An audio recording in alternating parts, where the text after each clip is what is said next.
but I go, I bet that's the best paying Kinger job you've ever had. And he goes, yeah, it was like 18 grand a month. And then he's like a cheap pilot. It was like 30 grand a month, right?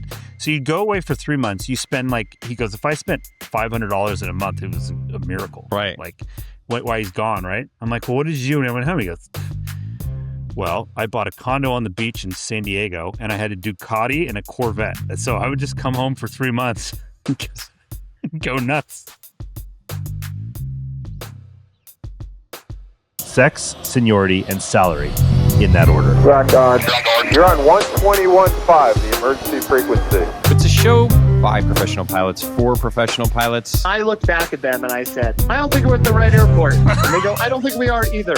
Each episode, we bring you fascinating conversations with industry experts. I think I should be a go-to on how to deal with 63, 64-year-old men. You're going to chase it like a dog chasing a school bus. But we're not just about the serious stuff. We're here to have fun. Currently on an overnight in Orlando, and this is by far hell. This is the worst place on earth. It's a whole thing. The 21.5 Professional Pilots Podcast is your destination for everything aviation, whether you're cruising in the flight levels or just starting your journey. It is the Frequency Pilots Tune In and Vibe 21.5 show where the pros come alive.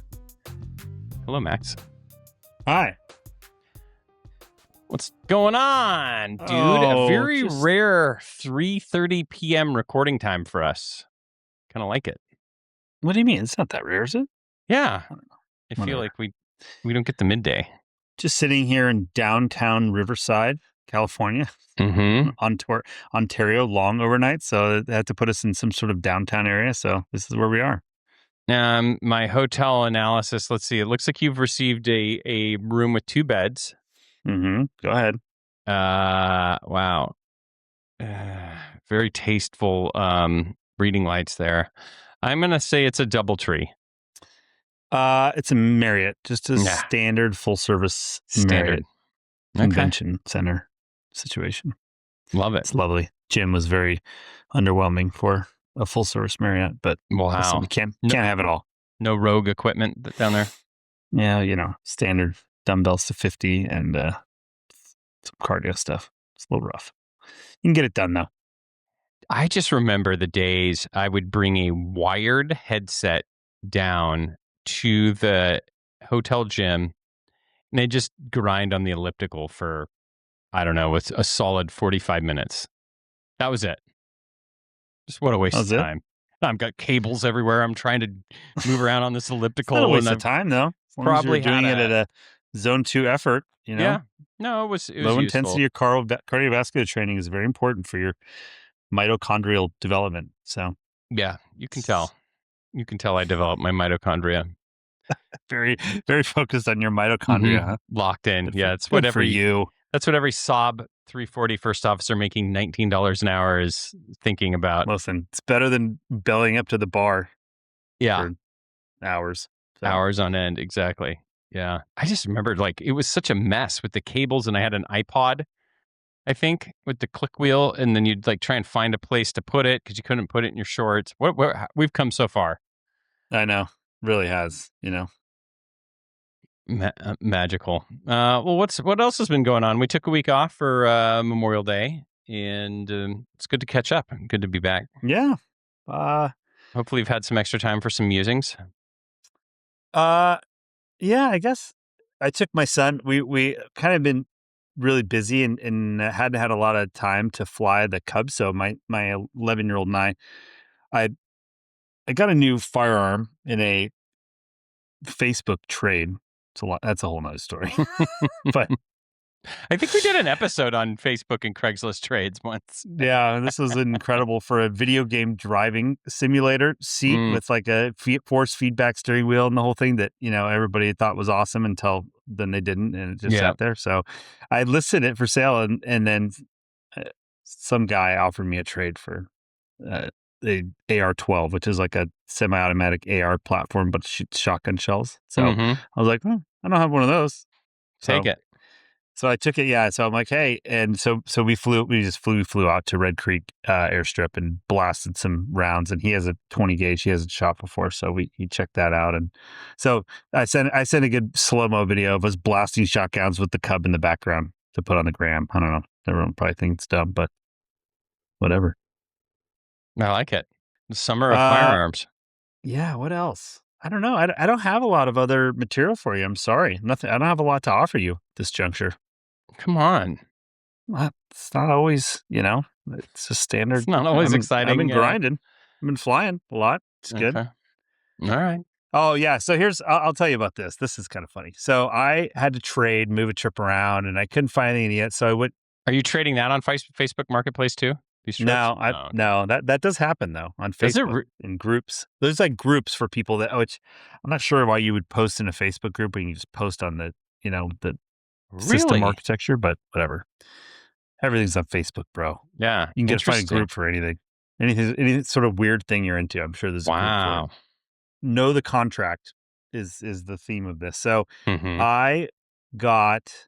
I traded for a dude to move some days that had an AM reserve block. And it's late in the month. I have no utilization. So I'm known him to be like number one because it's by seniority, but then utilization. So everybody else, all the people that are on reserve have already been used a few days. So that means that even though I'm probably senior to a lot of those people that were on reserve, I have 0 days of utilization. And this is like mid to late month. So I know I'm going to be number one on the list. So likely going to fly, but whatever. I don't care.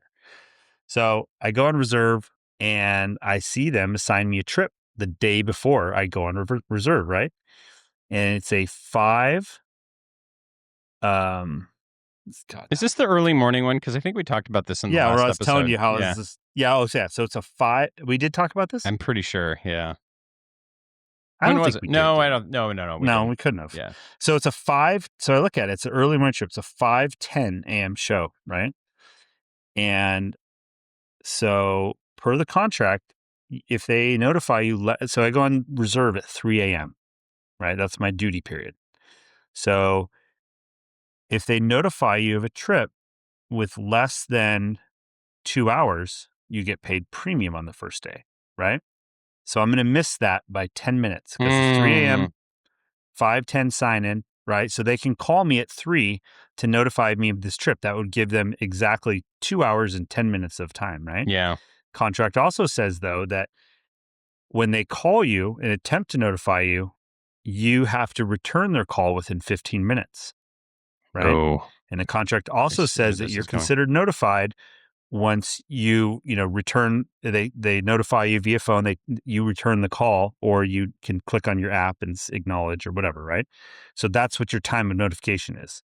So they call at 3. Yeah. I was in the bathroom, so I couldn't answer the call. Yeah.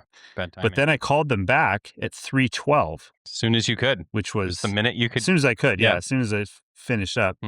And called them back at 3:12, which gave me 3 minutes of buffer before my required 15-minute return phone call. But also, unfortunately, put it at 1 hour and 58 minutes of them notifying me. So then I got premium pay on the first day and close-in parking as well, which is quite valuable these days in Phoenix. Wow. Yeah. So sometimes it's just a game of a few minutes. And then, so I sit down with the captain, also reserve. I sit, meet, hey, what's going on? I sit down. I'm like, oh, did you get premium on this one? He goes, what do you mean? Oh. I'm like, well, when did you acknowledge the trip? He's like, yesterday. I'm like, why'd you do that? He goes, well, because I wanted to sleep and didn't want him to call me. And I explained the whole thing to him, and he's like, oh, I didn't even think about that. Well, not that I'm like some genius here. Yeah. The reason I'm telling you this is because that exact scenario happened to me, like, I don't know, a couple of years ago or something, where I sat down, captain goes, oh, did you get this premium? I'm like, no, because I didn't. So I learned the hard way once, but you got to know how to play the game.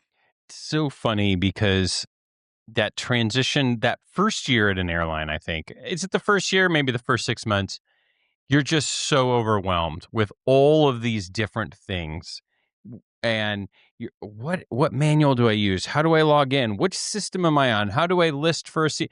There's just so many different things you're trying to figure out. And the bid always comes out the vacancy bid always comes out on this day, and your schedule bid needs to come in on this. And there's just so much information that you have to absorb that a lot of the stuff you're talking about, the contract stuff, it just takes time to be able to get to the place where you can sort of process that information.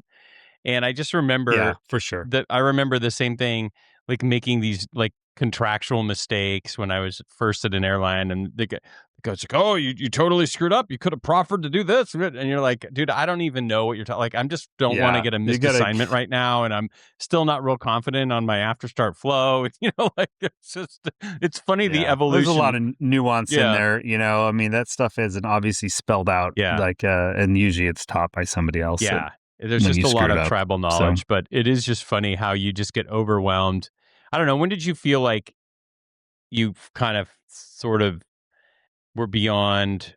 I remember at Eagle, at least took me 6 months, maybe 6 or 7 months, where I sort of really started to feel comfortable. I don't with know, all that. Forever. I mean, it takes a year before you really understand what's going on with like all of the computer system stuff and all of the trades and how you can give away trips, or you can give away part of a trip, or what that was the other thing on the back end of this trip. It was like Colorado Springs to Phoenix, and then like 3 legs after that to return to Phoenix. Well, typically, you can give away those 3 legs, put them in giveaway. If someone takes them, you just lose the pay, right?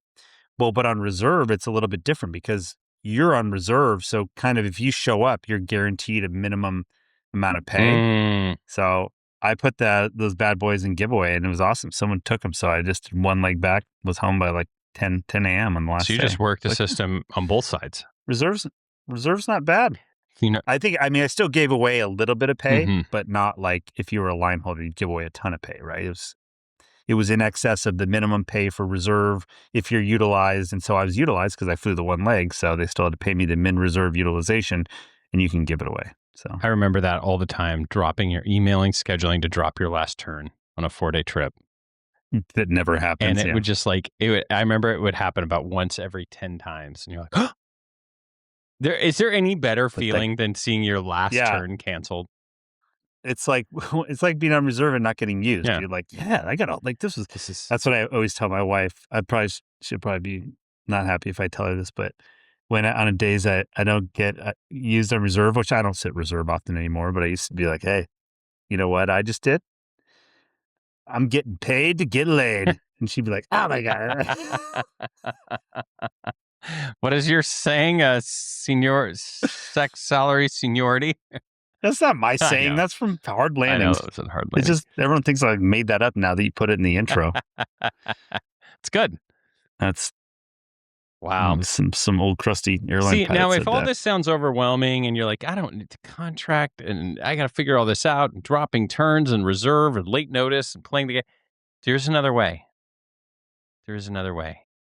You don't have to do any of it. You just show up. You don't even have to bid, dude. You just exist. You can do that too. It depends on what you got going on. Exactly. How much you want to try. How much do you want to work it? Well, that's what I always said. The paradigm shift is you can be a corporate pilot and you work your personal schedule around your work schedule, or you can be an airline pilot and you have the chance to work your work schedule around your personal schedule, which does require quite a bit of effort and planning and, know-how, I guess you could say. But I would say as an airline pilot, your full-time job becomes like you will put the most effort, work, and time into manipulating your schedule once you've got it figured out. If you have a lot going on, if you've got a lot going on, if you're single and you just don't care, or these like older captains that have no kids at home and they just want to golf, like they're like, I don't want to golf on the weekends. Yeah. I'm going to fly while everyone else is out doing what I want to do, and then I'm going to do it on Tuesday, Wednesday, and Thursday or whatever, right? Like, so it's all very dependent. But it's nice to have the option. It is nice to have the option, but I just remember it often consuming a lot of my time because it was constantly like, oh, I got to check and see if there's something better. Yeah, but see, that's why this system our union has things, tools where it will you can set up a automatic search and it will text you if something comes available that meets your criteria. That's because otherwise you're just refreshing the screen all day like a jabroni. Yeah, you don't want to do that. This is I set it up so then it texts me and it texts my wife. So if I'm predisposed, she can make some moves. I like it. Well, good little scheduling 101 update from Max. Thank you. I'm trying to think of anything interesting that I have to share from my time on the road, but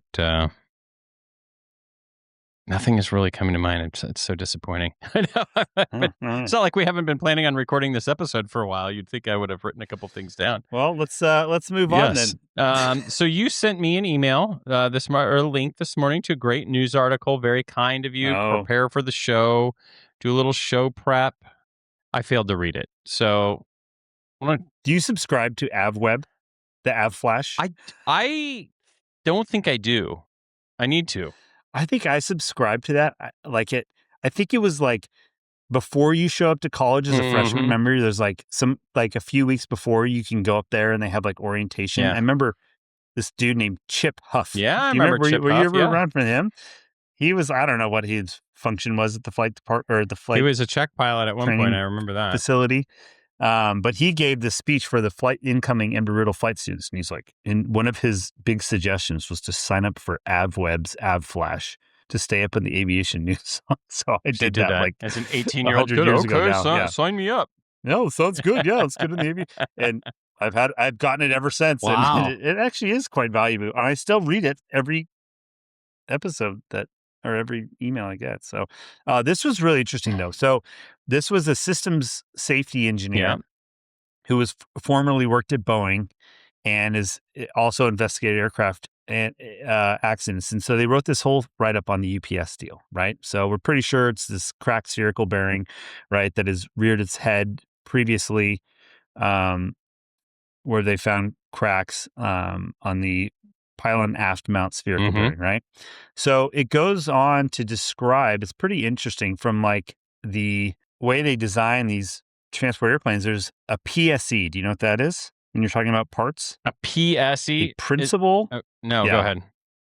I know you don't. So it's a principal structural element, which means it requires more stringent analysis for fatigue and damage tolerance because it's a structural element that contributes significantly to the carriage of flight or ground loads, and the fatigue failure of that structural element could result in catastrophic failure of the aircraft. This is the slang term, I believe, that we have for this is the Jesus bolt, right? Yeah, that's the Jesus nutter bolt, right? So in this case, then they have something else called a SSI, or a secondary structural item, which is a part whose failure does not result in catastrophic events. According to the FAA, SSI is a structure which carries only air or internal loads generated or within the secondary structure. So, since its original certification in 1990, the MD-11 has not classified all pylon lugs as PSE. Instead, the pylon lugs were classified as SSI. Oh, huge mistake. Right? Yeah. So, okay. So what this article goes on to say, so when they have this original certification, like a lot of times they're not real. The manufacturer a lot of times doesn't modify this sort of classification, right? Because so Boeing, assumed responsibility for the MD-11, right, when they acquired McDonnell Douglas and in 1997, and so it's been Boeing's party since then. So 2011 service letter noted that the spherical bearings did not pose any safety of flight concern, and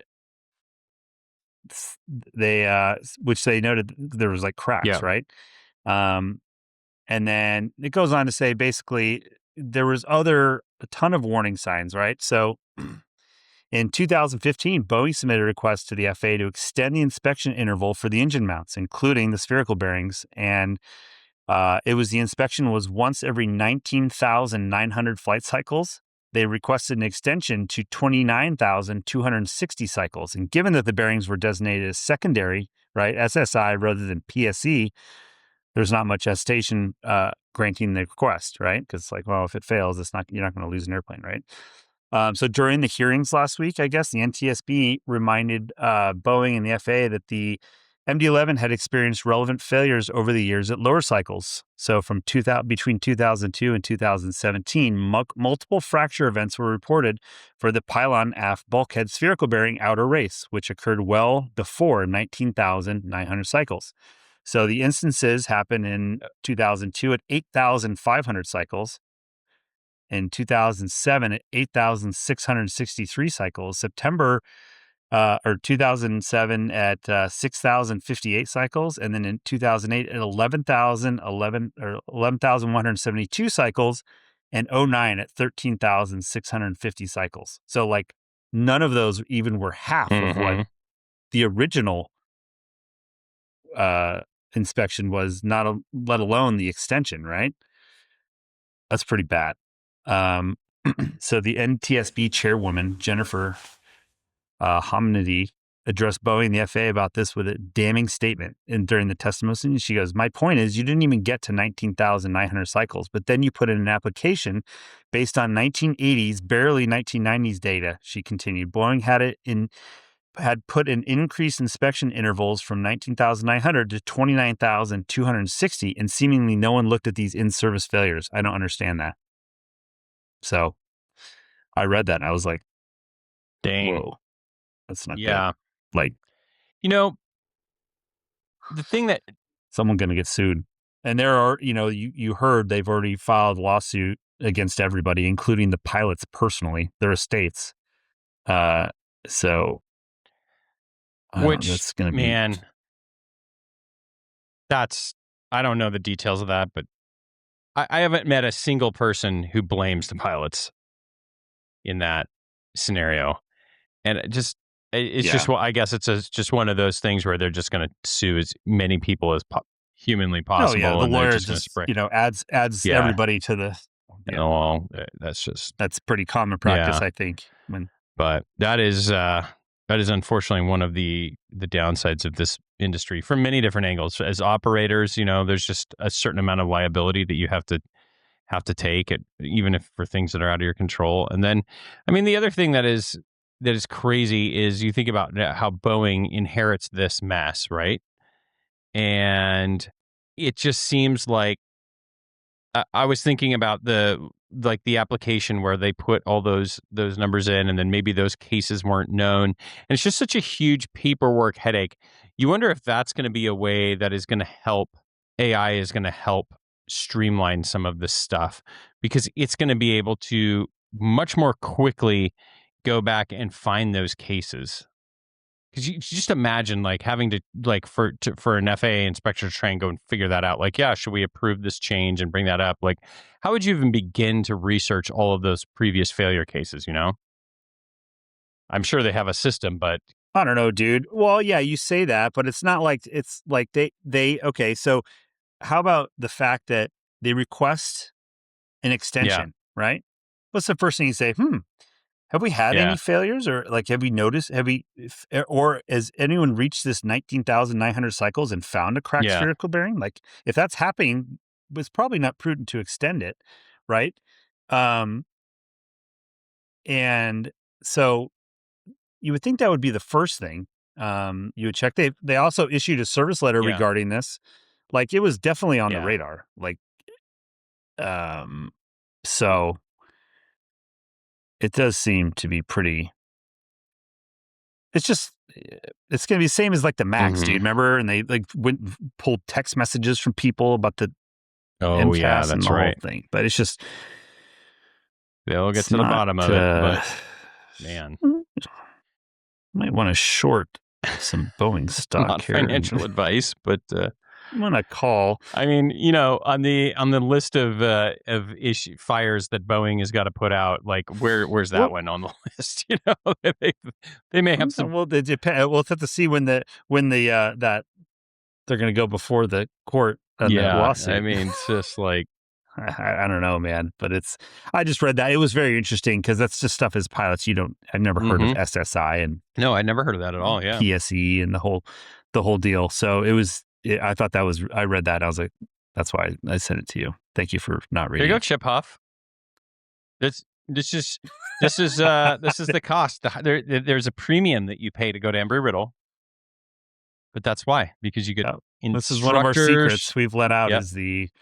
Your kids sign up. Email. Dude, I remember, I think you were already gone. I took a corporate aviation class at Embry-Riddle, taught by a professor that I'm pretty sure. That female Yeah, professor. what was her name? She didn't know anything. I was just going to say, I'm pretty sure she had never held a role in corporate aviation or done anything. This is where business aviation, like, and back in the early 2000s, did not do a great job of being an ambassador. At these, I mean, Embry-Riddle is one of the premier aviation schools. You'd think that there'd be some sort of business aviation content in the curriculum. Here was her plan. This was hilarious, and she was really nice. But her plan was we all had to subscribe to the AIN magazine. No one had to buy a textbook. There was no other materials except every student was required to subscribe to the AIN, and we would get the AIN once a week, and we'd like page through it. Like, this isn't it? Kind of like what we're doing right now. Here's an interesting article. Oh. There's a new AD on the Citation 10. How about that? Oh, okay. Here's, wow. I don't even know. I think NetJets existed then, and we'd like read. Yeah, they did. Because that was like the big marquee thing was she got a NetJets pilot to come in and talk to us for, 30 minutes. Unbelievable. Unbelievable class. That was so it. Good. So wouldn't that be fun? Like maybe that's... If you're retired and you live in Prescott, wouldn't it be fun to just teach like corporate aviation twice a week for an hour? Great. Be like, just not even corporate aviation. I mean, somebody with some actual experience, professional aviation. Like here's the non-technical realities of what it's like to be a professional pilot. That would be a pretty good 3-hour course for young Maxwell. The other thing I remember is they had this guy come in for some talk, and he was a TWA pilot, and he went through this whole matrix of how he decided to go to TWA and like broke down like the retirement, like this thing very well thought out. And he came off very much like he had everything figured out, right? And then the irony is obviously that I have got it nailed. I've made every decision correctly. Yeah.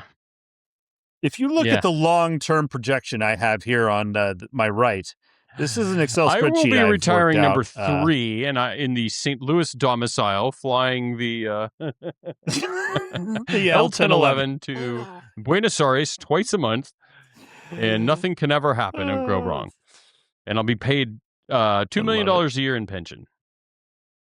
Yeah. You ever watch The Family Guy? And Peter, he always goes, you ever had that segment? You know what really grinds my gears? Right, yeah. Mm-hmm. That makes me think of something that really grinds my gears. Uh-oh. I've like been complaining about these different airports. I think I may have complained about this before, but I can't remember. It all runs together now. I've been doing this I know. many freaking episodes of this show. They tell you like St. Louis, right? Like used to be a big deal. Like you could tell there's a lot of the terminal. I think we did talk about this. Yeah, with their metering, contact metering, like their O'Hare. Right. It's like somebody got there's a union contract in the tower that keeps. And they got this. They like by eminent domain, like just wrecked entire neighborhoods and leveled them to put this third runway in that they don't need. It's just you're just like okay, listen. It's just so St. Louis is at the top of the list now. They're on the hit list. No. There's no. Just they're up there. It's just always grinds my gears. Just grinds your gears. I got to fly into LAX the other day, for the first time in quite some time, and I used to be based there back in the. I hope they landed you on the North or the. No, we did get the South. We got the South complex with the what it has to be the longest. Is LAX coming from the east the longest straight in you've ever done? It has to be, right? It is. There's no 30. You're clear for the ILS 30 miles. Yeah, I mean, there's awesome. It's not even close.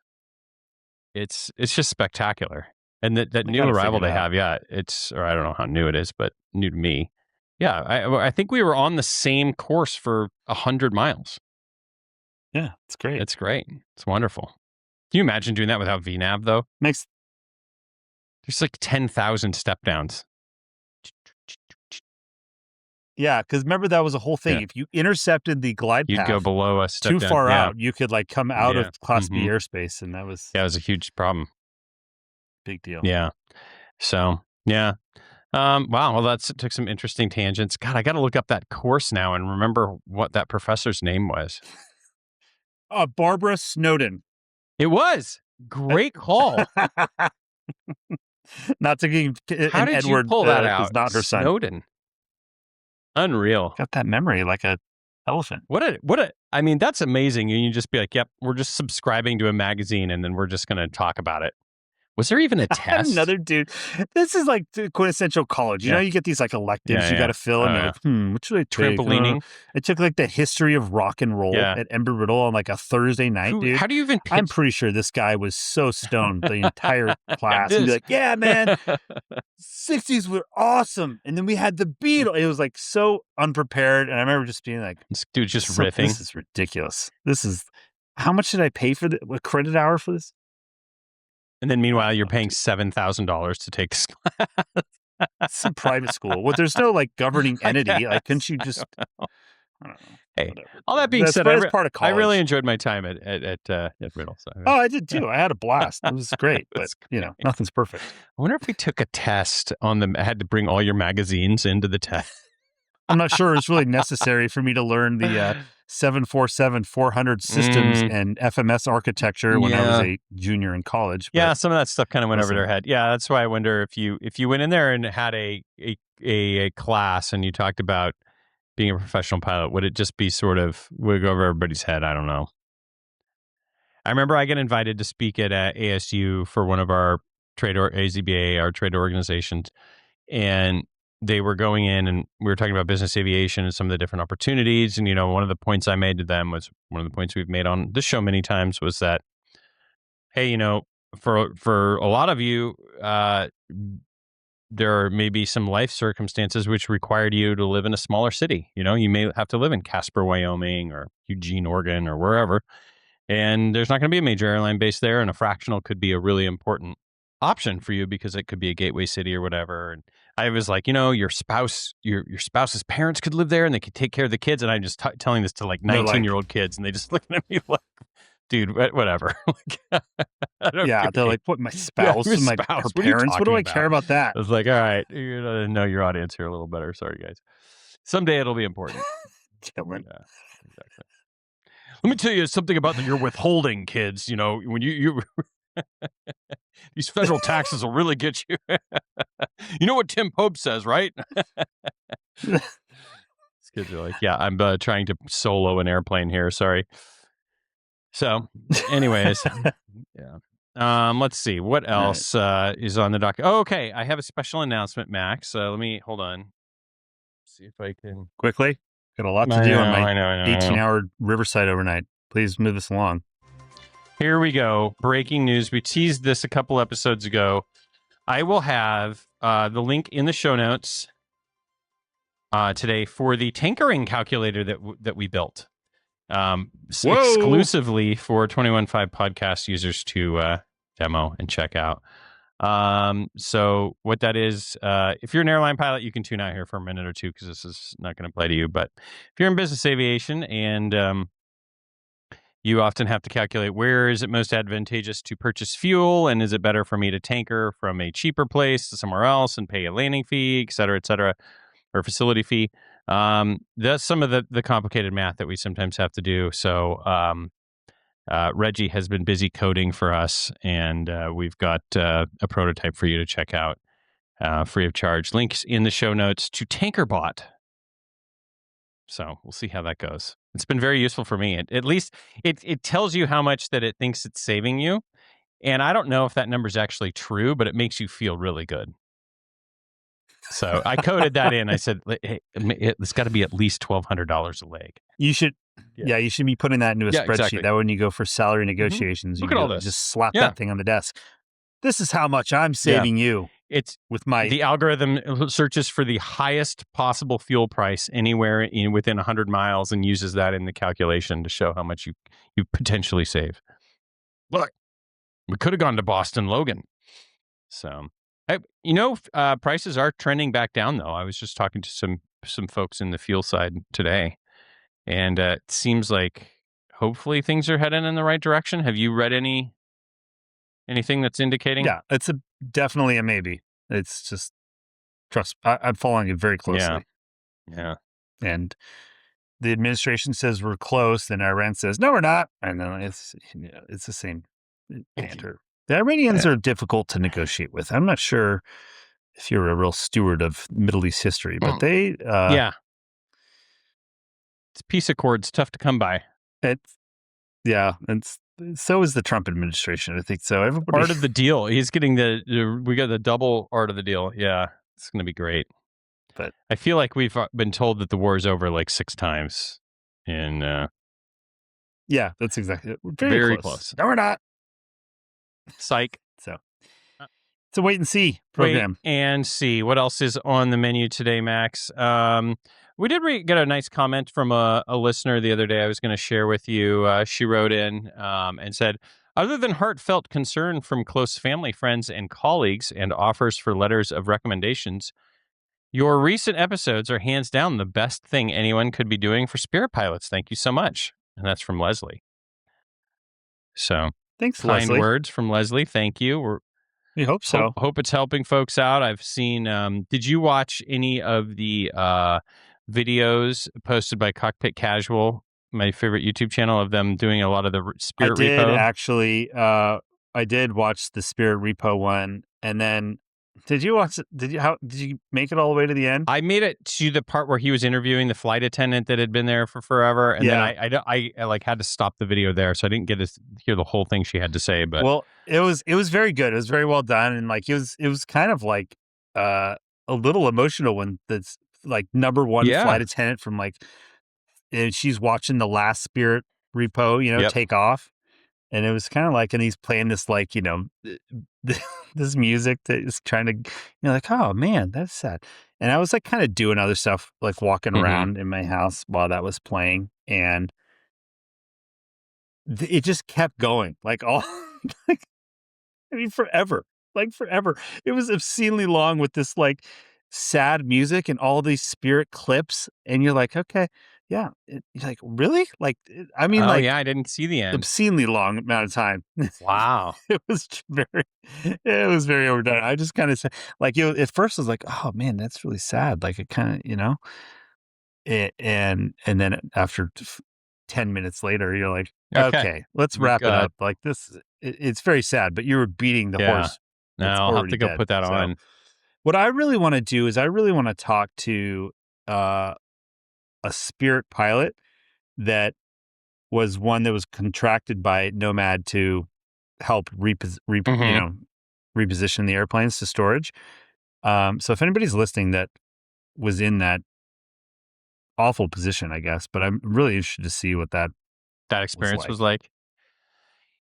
Wait, you parked the jet as a Spirit pilot for the last time, and then you called back, show up in jeans and a polo shirt and blast off again. So I don't know. It's kind of funny because I can sort of relate in some ways and in other ways not.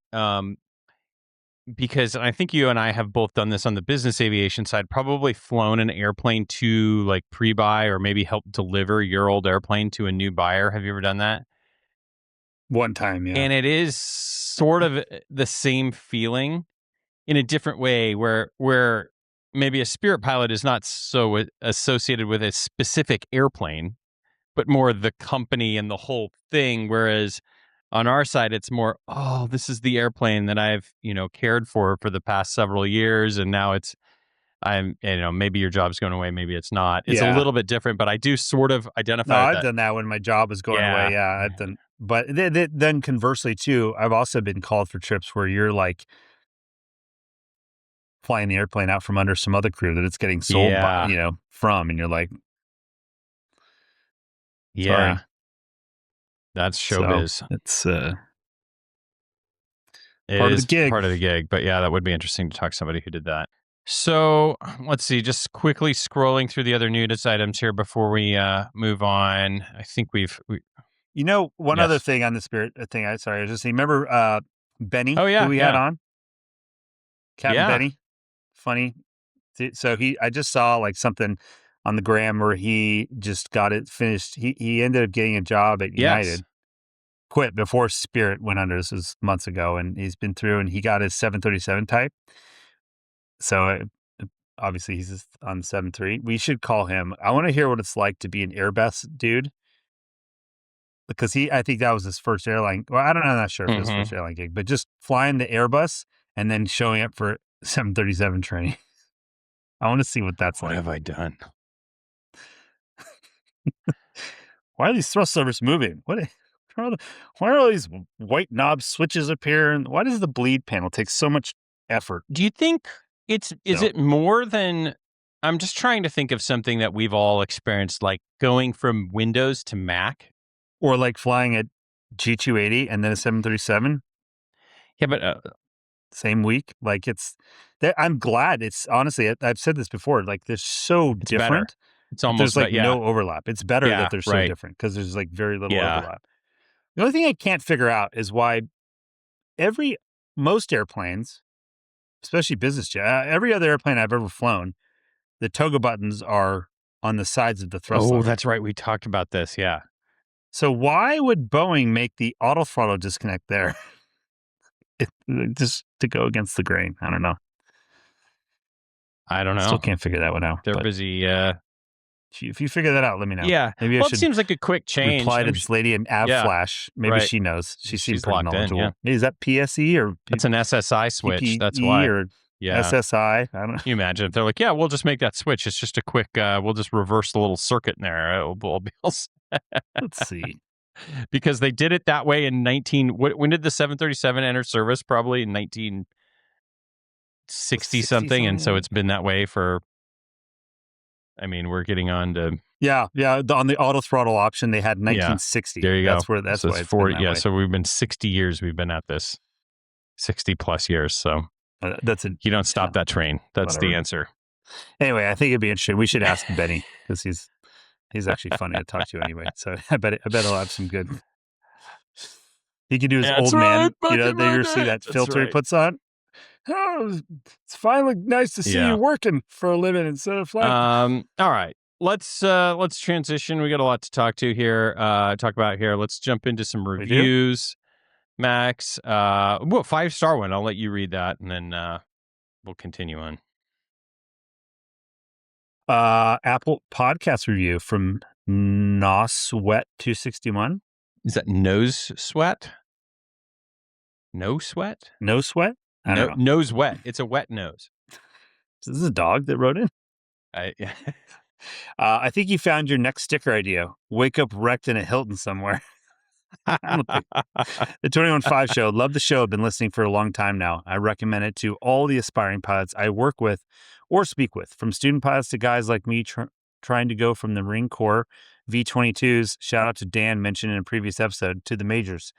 Keep up the great work, guys. Always informative and entertaining. Fake it till you make it. Semper Fidelis, Mark. Thank you, Mark. Be happy to send you whatever sticker. I think I have a fake it till you make it sticker I can send you. And let's see, wake up wrecked in a Hilton somewhere. What? I don't even know what that sticker would look like. That's not going on a sticker. Yeah, we could. Dude, I'm flying with a Marine guy on this trip I just started today, and I'm like, so what did you fly in the Marines? He goes, well, in the Marine Corps, the airplanes I flew only went to the best pilots. I'm like, oh yeah, what did you fly? The Harrier? He goes, no, I flew the King Air. He goes, no, I flew the Huey helicopter. I'm like, one engine or two engines? Like, knowing obviously they only fly 2-engine ones. Yeah. He's like, 2 engines. I'm like, well, yeah, they gave it. And then he goes, I'm like, and then he goes, and then I flew the King Air 350. And I also had a short stint flying the shorts. It's like, wow. Which of those airplanes went the fastest like, of those repertoire. 3? Which one had the highest tops? Probably the Huey. No, the 350. Probably the King Air. Yeah. Doesn't that thing go 300 knots? I don't know.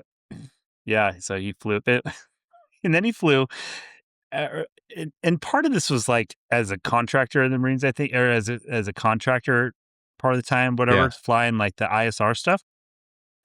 And I'm like, so did you where did you live on these air bases, like in Afghanistan? He was like, well, sometimes we lived in a shipping container with 3 other dudes, sometimes up to 6 if it was real time. I'm like, really? I'm like, where else? And I was like, in a wood frame tent where I had, he was described these, and it was just terrible. But he was just a single dude, and he's like, it was, and he's like, yeah, I was just single, and so I'm like, how long were the rotations? And he's like, oh, like 3 months on, 3 months off. He goes, and I'm like, well, but I go, I bet that's the best paying Kinger job you've ever had. And he goes, yeah, it was like 18 grand a month. And then he's like a chief pilot. It was like 30 grand a month, right? So you go away for 3 months. You spend he goes, if I spent $500 in a month, it was a miracle. Right. Like why he's gone, right? I'm like, well, what did you do when I went home? He goes, well, I bought a condo on the beach in San Diego, and I had a Ducati and a Corvette. So I would just come home for 3 months. Go nuts. Blast through 90 grand and then go back. Yeah, it's like it is pretty funny. Wow. We were talking about that today. I was laughing. I'm like, yeah. I'm like, did you have a lot of girlfriends that waited around for this on this 3 month 3 on 3 off schedule? He goes, no. It was like a 2 like this. By the time the second rotation was over, and I was leaving for the third rotation, they were like, this is not going to work for me. Wow. So it was interesting pilot job interview I was conducting today. What? How could you make, I guess anybody, you've famously said you could do anything for a year. I know we used to talk about that when we were trying to find jobs and trying to kind of make it to the next step.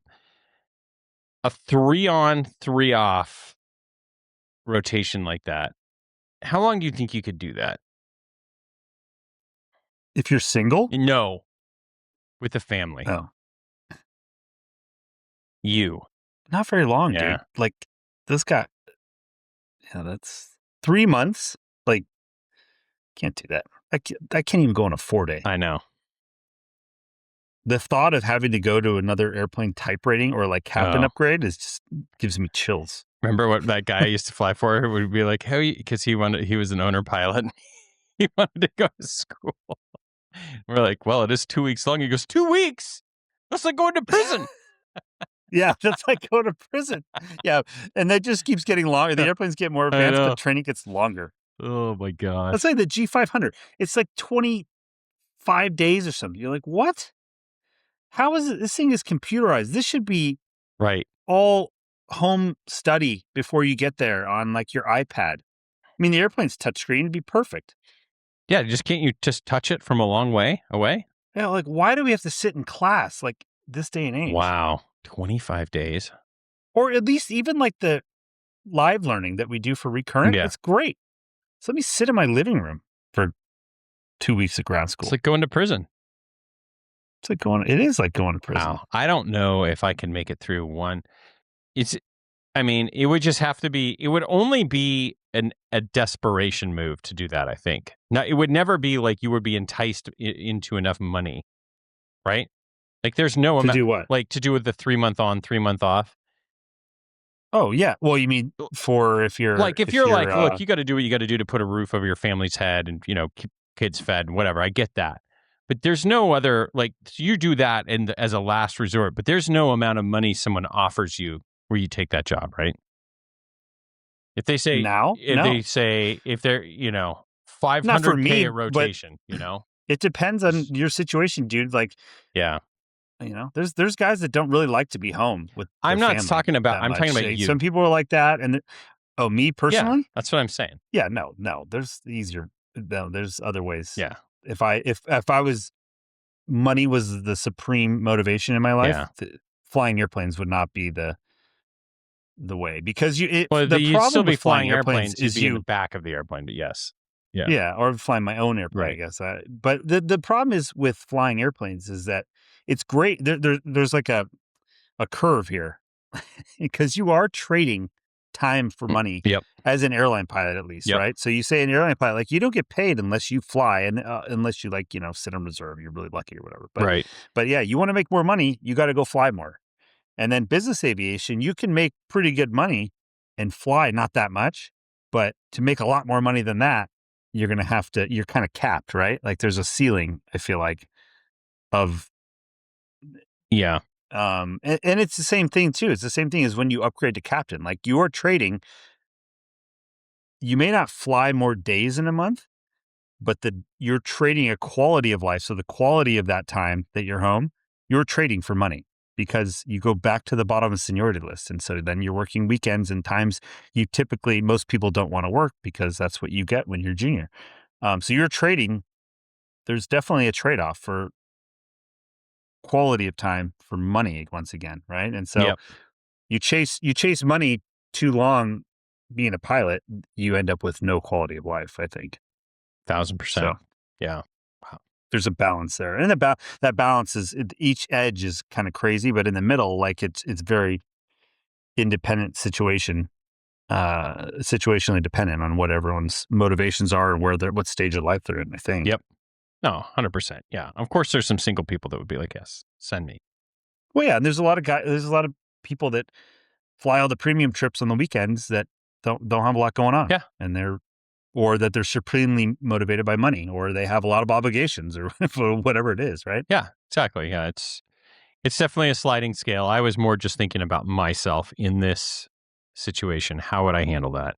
Yeah. There's no way, dude. Unless you really needed money for like your life-saving cancer treatment for your experimental cancer treatment for your kid. And like, you've got to make this much money right now and figure it out. Like, then maybe. Yes. All right. Next thing is on the YouTube side. We got an interesting comment, a polarizing comment. We try not to get too political on the show, but the listener Air Glider said the Spirit shutdown was 100% the Democrats' fault. Democrats blocked the merger that could have saved everybody's jobs. And I think, right. It's easy to. Is there any footnotes that cite the source of this comment? Yeah, I mean, I think it's easy to. That's a very obvious take you could have. I think people are looking. There are people that are upset, and people are looking for somebody to blame. I just don't think this business is that simple where you can pin it to one thing. There were so many things that happened. Can we bring Reggie in real quick to talk about this? Of course we can. Yeah, you're going to have to give me just a second to get Reggie all booted up here. Yeah. Please help us out here. Is this Reggie 5.5? This is 5. This is top notch. All right, Reggie. So we had a listener write in and with a comment that said that the Spirit Airlines shutdown was 100% the Democrats' fault, and the Democrats blocked the merger that could have saved everyone's jobs. Can you fact check this for us and tell us if this is true? I wouldn't agree that it was 100% the fault of the Democrats. The blocked JetBlue merger was one meaningful factor, but Spirit's bankruptcy outcome had multiple big drivers, many of which existed before the merger decision. What's true in the listener's claim? Partial. The JetBlue Spirit deal was blocked after the DOJ, under the Biden administration, and several states sued, and a federal judge enjoined the merger in January 2024. Losing that merger path removed a potential capital strategic lifeline for Spirit, and JetBlue ultimately terminated the deal. Why 100% is a stretch. Major other factors. Spirit was already in deep financial trouble. Reuters notes a long run of quarterly losses and heavy debt leading into the 2024 Chapter 11 filing. Market pricing pressure, weak demand. Spirit warned about going concern. Risk in 2025 amid weak leisure demand and a tough pricing environment with elevated capacity. Pratt & Whitney, GTF engine inspections, groundings, A320neo family, constrained flying and created operational financial drag. Spirit even discussed compensation tied to those groundings. A merger isn't guaranteed to be the save. Even if the merger had gone through, integration risk, plus fleet engine disruptions, ULCC margin compression could still have produced ugly outcomes. Just maybe different ugly. Yeah. Well, that was well thought out and full of facts. I had read from a couple sources that they said had the merger gone through, JetBlue and the merged down company the tubes too. I mean, I've heard that these too. Mergers, no, that's speculation. Rarely do they really. They're usually not a silver bullet to save companies. Now, it has worked in some instances, but I don't know. Yeah. Like US Air. Could it? I don't know. I think there's definitely a scenario where JetBlue just goes down with them. Yeah. And yeah, so I don't know. Interesting comment. I always love it when people share their opinions. And we can try and go back and forth on it. But yeah. What else? Do we have anything else for Reggie? You know what? We have. It's been so long. Should we just let Reggie do the ad read for the mailbag as well? Please. Okay, Reggie. I really hope these vocal cords are all tuned up here. This episode is sponsored by Advanced Aircrew Academy. Here's a question every pro pilot should ask. Are you training to pass events or training to perform? Because the airplane doesn't care that you nailed a profile 6 months ago, what matters is how you handle the messy, real-world stuff. Changing weather, reroutes, last-minute delays, MEL surprises, passenger pressure, and a cockpit that's suddenly behind the airplane. That's where Advanced Aircrew Academy comes in. They focus on crew performance, threat and error management, decision-making under pressure, communication that's clear and usable, and building standards that keep your operation consistent. It's training you can apply immediately, whether you're Part 91, 135, or 121. If you want to raise the floor on every flight, not just have a good day when everything's easy, check out Advanced Aircrew Academy and see what courses are coming up. All right, that was a 58-second ad read, Reggie. I told you 45, so I guess, Max, will you bill Dan the additional time? Just contractually, I don't know if that's similar to your Southwest call-out time, if there's a way you can notify him and we can work the system there, but there's a premium clause. I don't know. We'll have to look into that. How many times a day, on average, are you communicating with artificial intelligence? Well, let me ask you this. I'll say this. I now, instead of Googling things, use Perplexity to search the web, which is technically an AI. So that's pretty free. As many times as you would Google something, I am now technically using an AI to search. So you can use any LLM too. Why Perplexity? I like the way that Perplexity delivers the results with all the sources cited so that you can actually see where it's pulling everything from, and then you can click to the link. Because often when I'm Googling things, I'm looking more for websites or like, oh, where can I find this pair of tennis shoes, or whatever I'm looking for. And so I'm actually looking for a website. I'm just using Perplexity to do the searching for me. So I would say, that's multiple times a day as I Google. And then beyond that, probably 10 times a day. If I'm building, building this TankerBot or wherever, you're using a ton. Yeah. I use it a lot. I think I would say if I listen to a lot of technology stuff, I watch a lot of videos about it. Real people that know AI, they're like, people using ChatGPT as a search engine is sort of like the worst use of it. It's like this is what the mass market has become, is like, I'm going to use this to search and ask it, and I watch people like asking it, like the questions I see people putting into it are not suited for what an LLM can do. It's like, what parking lot is best to park at Phoenix Sky Harbor or whatever, and it's just like, it's sort of the right, I don't know. It's, you really got to understand what you're doing. But you and I were having a conversation the other day. The skill really with AI is learning the correct prompt and writing of the prompt. And really, it's a two-step process that you learn, is that you should ask the AI to actually write the prompt to give to the AI. So you add in all... Well, that's... Yeah, go ahead. You say, here's what I wanted. Yeah. Here's what I want to know. And give it the whole thing you want to know. And they're like, ask me questions that I'm... to give you the information that you're lacking. Yes. And then it will ask you questions, and then it has a real complete picture to then give you you can put the answer prompt in, that.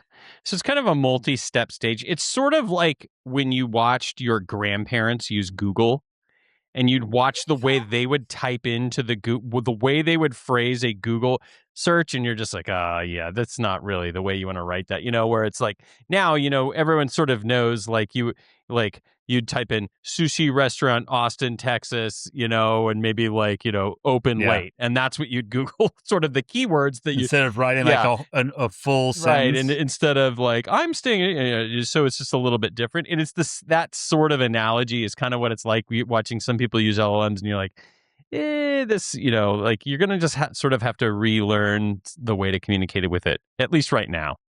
And and they're constantly changing, but enough of that. Let's get back to the show. The podcast. All right. What do you say?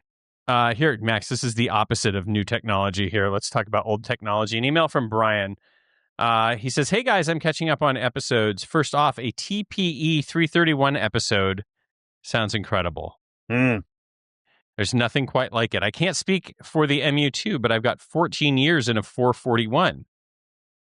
Says also, I realized the layover guide revamp on the 7th Street Deli in Grand Junction no longer exists. I think he sent us that Grand Junction guide, so we've got to update that. And he says, finally, I know there's a number of them, but you can add me to the James O'Neill success list. Some intensive work from his team got me into the citation longitude at NetJets. I've got my first tour off of IOE tomorrow. I owe everything to him. All the best, Brian. I'm sorry to hear you're in debt, Brian, but I'm glad you did get a new job. Don't know if NetJets is still operating any aircraft with the TPE 331, but hopefully they recognize your... Did I say I wanted to do a TPE 331 Yeah, I think we were talking about it long ago. So it does excite me a little bit. I'm going to be very honest with you. I'm going to be very frank. I'd be into it. I want to give a shout out to, I would say, at least a dozen. And you've probably seen this. At least a dozen of our listeners sent us emails with the "You Better Copy" or taxi rap, the O'Hare taxi rap song. Did you hear that? Yeah. So many people shared this with us. It was incredible. Thank you, especially Nathaniel. I think he was the first one to send it. Very good. We haven't played that though, have we? We have not. I don't know if I have the technology. You're just going to tease everybody with this? I would just going to do our listeners like that? If you can, yeah. All right, Khaleesi, you're going to have to buy some more time for me here. Sorry. All right, are you ready to react to this? Mm-hmm. Okay, here we go. So here we go, Nathaniel. Thank you.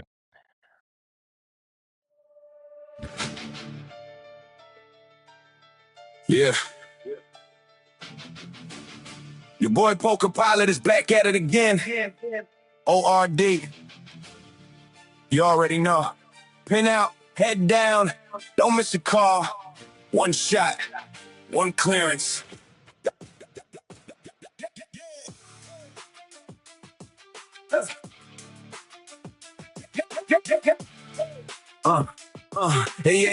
Yeah. His palm sweaty, pen ready, clearance heavy, rounds calling fast, voice sharp like confetti. You blink once, miss a turn, now you're buried. Taxi diagram looking like spaghetti. You ain't ready. You better write every letter you get. Yeah. So this goes on for another 4 minutes. It's incredible. We get it. You get the idea. Great. There's nothing better, I would say, than your first experience at O'Hare when you get the taxi clearance as a FO and you fail to copy a single thing down and then just look blankly over at the captain.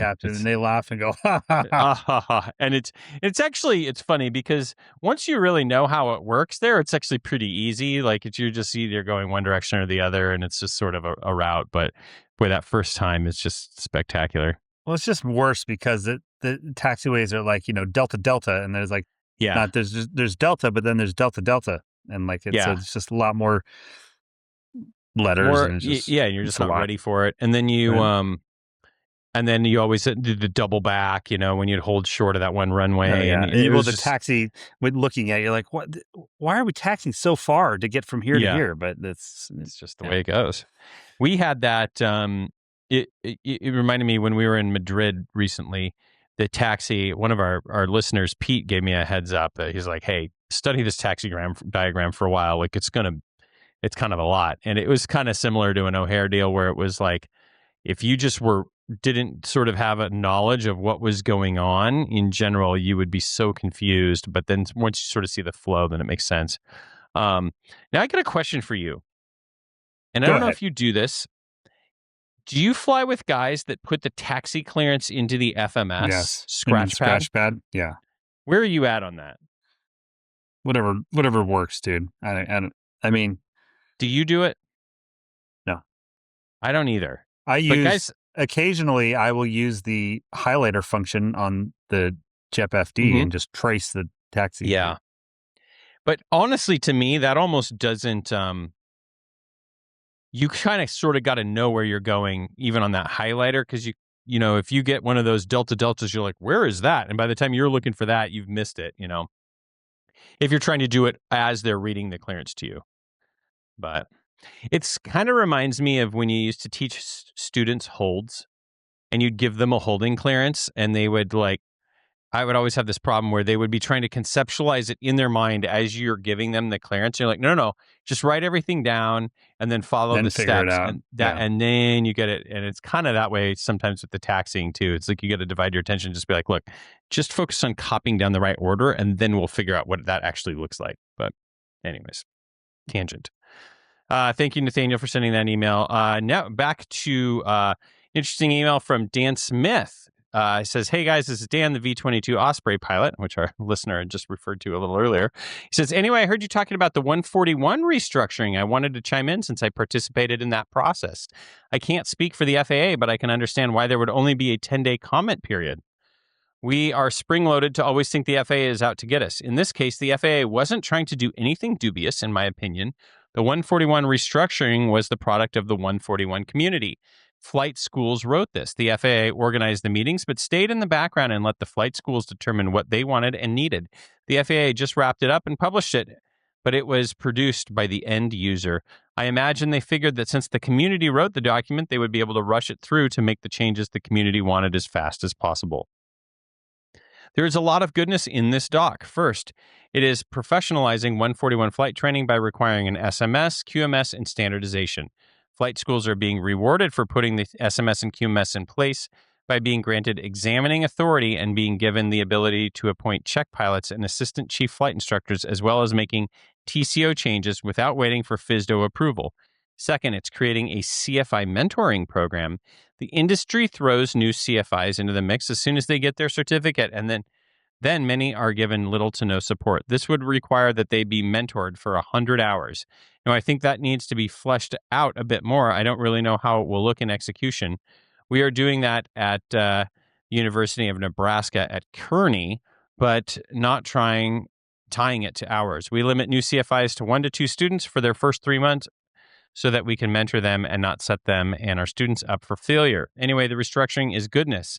It does favor large 141 schools over the small ones, but the professionalization is what's important. And that is from Dan Smith. He's the assistant professor of practice aviation and the director of aviation at University of Nebraska at Kearney. So great info and a great background on that. So we need to get an update on what the latest of that is, because that email was a couple months ago. So, all right, one last email, Max. Do you have time? Can you fit it in here when you're busy overnight? Yeah, let's go. Okay, Buena dia, professional aviators, with you from the great state of Alaska. A while ago, you guys casually mentioned it would be cool to do one of your big milestone podcasts from a lake lodge up in Alaska while getting your float rating. Well, you just got another encouragement from the universe. Southwest Airlines is proudly flying nonstop from the Copper State to the last frontier. I bet with Max's connections, you can get upgraded to Choice Extra Preferred Plus Plus. So you can board an hour before everyone else and soak up even more luxury love of an economy long-haul domestic. Side note, I'm in my 40s and about to fly on my very first Southwest Airlines flight from Love Field to Anchorage in May.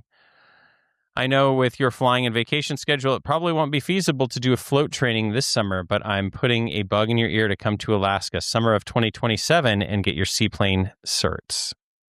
He goes on to mention, I very much enjoy the in-depth aviation discussions, ramblings, and musings and humor your podcast brings. It's helped me tremendously as I get back into aviation after a 10-year hiatus. I have learned a lot from the flight advice where people whose situation is unique to themselves and yet others can learn a new aspect of the journey. I'm not necessarily looking for advice, but I thought it might be helpful to share my situation, which is slightly unusual. Any comments are welcome, and I hope I'm not tooting my own stall warning horn. All right, this is going to be our flight advice for the day, Max. You ready for this? All right. Yeah. Careers in the climb and the journey ain't straight. From regionals to fractionals, it's never too late. Maybe you burned out, maybe just lost sight. We'll help you level off and set that glide right. We've seen busted check rides, busted hearts too, but it's all pilot life and we've been there, dude. So tune in, drop a line, let's clear the ice. We'll keep it real. Welcome to Flight Advice. Harvey Watt got your back when you're down for the count. Life, health, disability, that's what they're about. From medicals to claims, they'll set you right. Keeping pilots protected day and night. So ride in your story, don't think twice. We got your 6. It's Flight Advice. The reason I'm taking my first Southwest flight is because I'm doing the Pilatus PC-12 initial in Dallas. Eat your heart out, Joel. Wow, this guy is an old listener. I like that. What makes it unusual is it's not company paid because I'm not hired by anyone yet. This may raise some eyebrows since conventional wisdom says don't pay out of pocket for a type rating, and worse, a PC-12 isn't even a type rating. Here's my background. I flew with the Air Force for 8 years and have 2,100 total, and almost all of it is multi-turbine.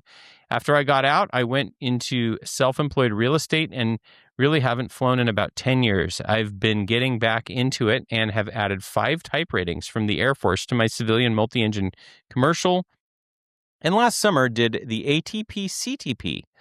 Because of this 10-year gap, I don't think I'm competitive for any 121 operators, and my turbine PIC is only around 600 because of the variety of aircraft I flew in the Air Force.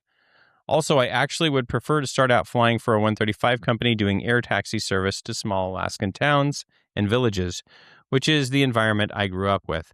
However, I don't have a single engine commercial, so my rationale is to use the GI Bill to learn the PC-12, which half a dozen companies in the Anchorage area fly these, and training is mostly within the yearly GI Bill dollar amount of $17,600.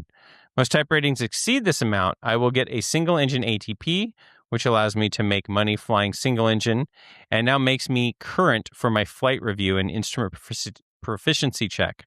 Also, the GI Bill approved flight training up there is quite limited. So there it is. I don't think this will guarantee a job, but it does make me a step closer. Sorry if this was too long, but hope it was a helpful discussion starter for the listeners that, yes, sometimes a single engine ATP can make sense. And that's from Elijah. I think that's a prudent use of your available resources. Yeah, this is a no-brainer. Hitting a lot of birds with one stone there. I mean, so if you're doing this with the GI Bill, I don't know everything about the GI Bill, but I don't think you've got to really come out of, he's probably got to come out of pocket for his expenses. No, well, yeah, but he said that I don't think the GI Bill is going to cover the whole training cost, is what he was saying. So I bet he's going to pay for his own, close that gap plus pay for his expenses. But yeah, I mean, to get an ATP for single and the flight review and the type rating, because I think a lot of those operators in Alaska use the PC-12 now. Like that, when I flew with that guy a few weeks ago that used to fly Metroliners and stuff in Alaska, he's a big Alaska guy. He said, he just mentioned that a lot of them are flying the PC-12 now. So I think, look, this is the main thing, Elijah, and you've already done a really good job of communicating this. The people that are going to run into trouble are the people that go out and pay for training on their own dime and then get into a job interview. And then they're like, well, why did you do this? Or why did you pay for this training here? And they can some people could come across as, hey, well, I did this to just get this job, or it can be construed in a negative way in some interviews. But I think you are going to have a very easy time articulating, yeah, well, this is why I'm current in the PC-12. I had an entitlement here and an opportunity from my service, and this seemed like the right thing to do to better myself. And I think describing it in the way that you did in the email will completely satisfy anyone in a interview. So I think that's where people kind of run into trouble is when it kind of raises a red flag and they're like, wait a minute, why did you just go get a beach jet type rating out of thin air? Like, what is it? That doesn't make any sense, Yeah, So right. I think you're on the right track. No advice needed, Elijah. This is the best kind of flight advice, right? Encouragement. Flight encouragement. Yes. Regard him. Regard me. Well, Elijah sent us that email last month. We're still catching up on emails. So hopefully by now he's gainfully employed flying a PC-12 on what he says is a janky gravel strip. Out. Yeah.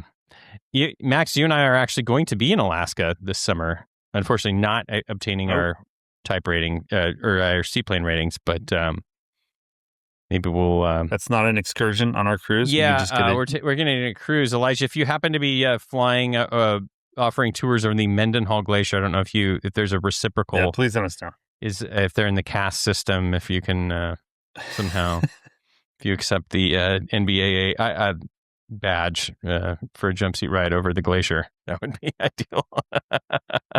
Is there some type of maintenance flight you need to do or something?